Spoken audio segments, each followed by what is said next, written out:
Polavaram project కోసం తమ భూములు త్యాగాలు చేసిన నిర్వాసితులను ప్రభుత్వం ఏడిపించుకు తింటోంది. ముంపు ప్రాంత గ్రామాలకు చెందిన నిర్వాసితుల జీవితాలతో చెలగాటమాడుతోంది. ఏటా ముంపునకు గురయ్యే గ్రామాలను సైతం అవి మునిగే గ్రామాలు కావంటూ అక్కడి ప్రజలకు పరిహారం అందించకుండా నాటకాలాడుతున్నారు.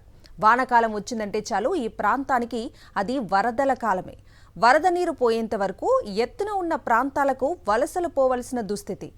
ఇంతటి నరకయాతన పడుతున్న పోలవరం నిర్వాసితులకు న్యాయం చేయకపోగా వేధింపులకు గురి చేయటంపై సర్వత్రా విమర్శలు వెల్లువెత్తుతున్నాయి. పోలవరం అంటే ఆంధ్రుల జీవనాడి. పోలవరం అంటే దివంగత వైఎస్ రాజశేఖర్ రెడ్డి మెదడులో పుట్టిన మానస పుత్రిక. వైఎస్ఆర్ తలపెట్టిన జలయజ్ఞంలోని అతిపెద్ద యజ్ఞం పోలవరమే.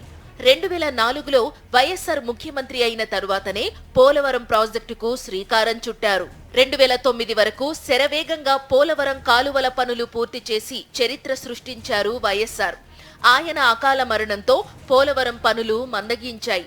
2014లో రాష్ట్ర విభజన సమయంలో పోలవరం ప్రాజెక్టును కేంద్ర ప్రభుత్వం జాతీయ ప్రాజెక్టుగా ప్రకటించింది.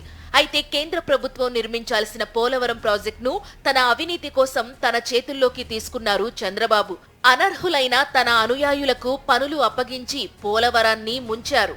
2019లో జగన్మోహన్ రెడ్డి ముఖ్యమంత్రి కాగానే తన తండ్రి కలలు కన్న పోలవరం ప్రాజెక్టును ముందుకు తీసుకెళ్లడానికి అత్యధిక ప్రాధాన్యతను ఇచ్చారు జగన్మోహన్ రెడ్డి. ఆయన హయాంలోనే పోలవరం ప్రాజెక్టుకు రాజయోగం పట్టింది. 3 వంతులకు పైగా పనులు పూర్తి చేశారు. నిర్వాసితులకు పునరావాస ప్యాకేజీ కోసం కేంద్రం నుండి నిధులు విడుదల కావాల్సి ఉన్న తరుణంలో ఎన్నికలు వచ్చాయి. ఆ ఎన్నికల్లో చంద్రబాబు నేతృత్వంలోని కూటమి అధికారంలోకి వచ్చింది. ప్రతిపక్షంలో ఉన్నప్పుడు నిర్వాసితులకు ఎన్నో హామీలు ఇచ్చిన చంద్రబాబు ఇప్పుడు పూర్తిగా వారిని పక్కన పెట్టేశారు. 10 నెలల కూటమి పాలనలో పోలవరం నిర్వాసితులు నరకయాతన పడుతున్నారు.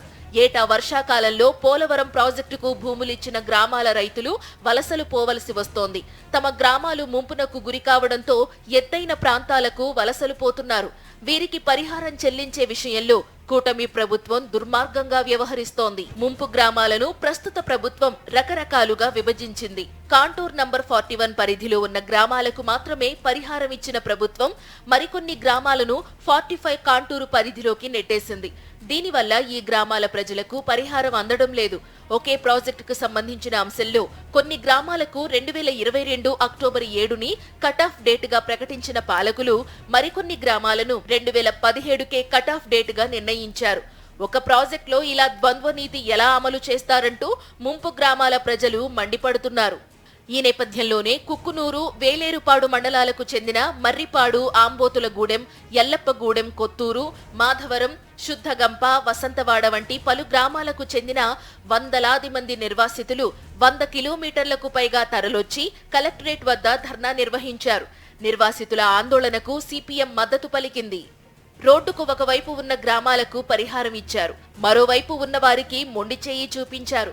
తమ గ్రామాలు ఏటా ముంపునకు గురవుతోన్న సంగతి అధికారులకు తెలిసినా తమ గ్రామాలు మునిగేవి కావంటూ డ్రామాలాడుతున్నారని నిర్వాసితులు మండిపడుతున్నారు. కాలనీలు చూపెట్టలేదు, ఆర్ఎండ్ఆర్ డబ్బులు కొట్టలేదు. అదే రోడ్డు అవతల కొట్టారు, ఇలాగే రోడ్డు ఉంది, అవతల పక్క కొట్టారు, ఇవతల పక్క కొట్టలేదు. అసలు మాకు అసలు ఈ లిస్ట్లోనే అసలు లేదంటున్నారు. మాకు ఆర్ఎండ్ఆర్ ప్యాకేజీ మాకు ఇవ్వాలా, మమ్మల్ని 41లో కలపాలా. గోదావరి వచ్చిన మమ్మల్ని అధికారులు మమ్మల్ని పట్టించుకునే నాదులు లేరు. మాకు అసలు బియ్యం ఇయ్యరు, కూరగాయలు ఇయ్యరు. అసలు చుట్టూ గోదావరి. ఎమ్మరావు ఆఫీస్ పక్కనే మా ఊరు. పోలీస్ స్టేషన్ అక్కడే ఉంది, ఎమ్మరావు ఆఫీస్ అక్కడే ఉంది. ఏ అధికారులకు మేము కనపడట్లేదు. 2 మండలాలకు 2022ని, మరో 2 మండలాలకు 2017ని కట్ ఆఫ్ డేట్ నిర్ణయించడంపై నిర్వాసితులు అభ్యంతరాలు వ్యక్తం చేస్తున్నారు. మా మండలంలో సుమారుగా ఇప్పటికీ 52 గ్రామాలు ముంపులో ఉన్నాయని చెప్పేసి గతంలో 2017లో ప్రకటించారు. ఈ రోజు నాటికి కేవలం 31 గ్రామమే ముంపు పరిధిలో తీసుకున్నారు. అలానే గతంలో 8 గ్రామాలకు పరిహారం, 10 గ్రామాలకు పరిహారం ఇచ్చారు. ఇప్పుడు లేటెస్ట్గా మళ్ళీ ఒక 14 గ్రామాలు కలిపారు. ఈ 14 గ్రామాల్లో కూడా ఇంకా 18 ఇయర్స్ పిల్లలు ఉన్నటువంటి వాళ్ళకు కూడా పరిహారం ఇచ్చేటటువంటి దాంట్లో తిరస్కరించారు. విఆర్పురం, కోనవరం మండలంలోనేమో 2022 కట్ ఆఫ్ డేట్ పెట్టారు. ఏటా తాము వలసలు పోతామని అధికారులకు తెలిసినా తమకి పరిహారం ఇవ్వకుండా దుర్మార్గంగా వ్యవహరిస్తున్నారని నిర్వాసితులు ఆరోపిస్తున్నారు. శుద్ధగుంప గ్రామంలో ఉన్న ప్రభుత్వాసుపత్రి ఏటా మునిగిపోతోందని వేరే ప్రాంతానికి తరలించారు. కానీ అక్కడి ప్రజల ఇళ్లు ఏటా మునుగుతోన్నా అది ముంపు గ్రామం కాదంటూ అధికారులు వితండవాదన చేస్తున్నారని గ్రామస్తులు ఆరోపిస్తున్నారు. 2002లో గోదావరి వచ్చింది సార్. ప్రతి ఇల్లు పడిపోయింది సార్ ప్రతి సంవత్సరం గోదావరి వచ్చింది. ఆ ఇల్లు పడిపోయే లేపి కట్టడం అంటే మా వల్ల అవ్వద్దా సార్? అవ్వదు. ప్రతి సంవత్సరం మాకు కూరగాయలు ఇవన్నీ ఇచ్చారు. పోయిన సంవత్సరం అయితే అసలు ఏ అధికారి వచ్చి మమ్మల్ని పలకరించలేదు సార్. కనీసం కూరగాయలు ఇవ్వలేదు, ఎటువంటి వస్తువులు కూడా ఇవ్వలేదు సార్. కనీసం తాగటానికి నీళ్ళు కూడా లేవు సార్. ప్రతి సంవత్సరం మేము వలసలకి వెళ్ళిపోతాం. అది ఆ విషయం అందరికీ తెలుసు. ఏ ప్రభుత్వ అధికారి వచ్చినా, పై అధికారి వచ్చినా ఇదే మాట చెప్తున్నాం సార్. కానీ సార్ మా ఊరు అయితే ఫస్ట్ పట్టుచ్చారు మునుగుద్ది. కానీ మేము వలసలకి వెళ్ళి వేరే ఊరు ఉంటాం. కానీ ఆ ఊరు వాళ్ళకి అమౌంట్ పడ్డాయి, కొట్టారు కూడా. కానీ మా ఊరు లెక్కలో లేదంటున్నారు సార్. ఇదే ఎక్కడ న్యాయం సార్? డబుల్ సర్కార్ ఇంజిన్ తో అద్భుతాలు చేస్తామని హామీ ఇచ్చిన ఎన్డీఏ పెద్దలు, అందులో భాగస్వాములైన టీడీపీ, జనసేనలు ఇప్పటికైనా నిర్వాసితులకు న్యాయం చేయడానికి ముందుకు కదలాలని సిపిఎం డిమాండ్ చేస్తోంది. లేని పక్షంలో పోలవరం నిర్వాసితులు మహోద్యమానికి ముందుకు ఉరుకుతారని హెచ్చరిస్తోంది. పోలవరం నిర్వాసితులకు ఆర్ఆర్ ప్యాకేజ్ ఇవ్వాలనేది మొదటి డిమాండు. తర్వాత మండలాన్ని యూనిట్గా తీసుకోవాలని చెప్పేసి ఇవ్వాలనేది రెండో డిమాండు. 18 సంవత్సరాలు పూర్తి చేసుకున్నటువంటి యువకులకి వాళ్ళని కూడా పరిగణలోకి తీసుకొని చెప్పేసి మూడో డిమాండ్. ఈ ప్రధానమైన 3 డిమాండ్లు ప్రజాస్వామ్యం బద్ధకమైనటువంటి కాబట్టి ఈ ప్రభుత్వం లక్షల కోట్ల రూపాయలు మేము బడ్జెట్లో కేటాయిస్తున్నాము, ఈ దేశాన్ని చాలా ఉద్ధరిస్తున్నామని చెబుతున్నారు. కాబట్టి కనీసం ఈ పోలవరం ప్రాజెక్టు పూర్తి కావాలంటే వాళ్ళకి ఇవ్వాల్సిన పూర్తి పరిహారం ఇచ్చిన తర్వాతనే మీరు ప్రాజెక్టు పనులు ముందుకు తీసుకెళ్లాలని మేము సిపిఎం పార్టీకి డిమాండ్ చేస్తున్నాం. పోలవరం ప్రాజెక్టు విషయంలో చంద్రబాబు నాయుడు ఎప్పుడూ అబద్ధాలతోనే కాలక్షేపం చేస్తూ వస్తున్నారు.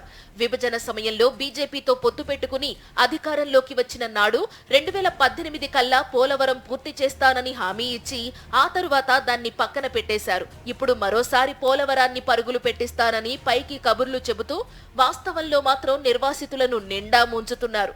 నిర్వాసితులకు న్యాయం జరిగే వరకు పోలవరం ప్రాజెక్టు పూర్తయ్యే అవకాశాలు ఉండవన్నది రైతు సంఘాల నేతలు చెబుతోన్న మాట.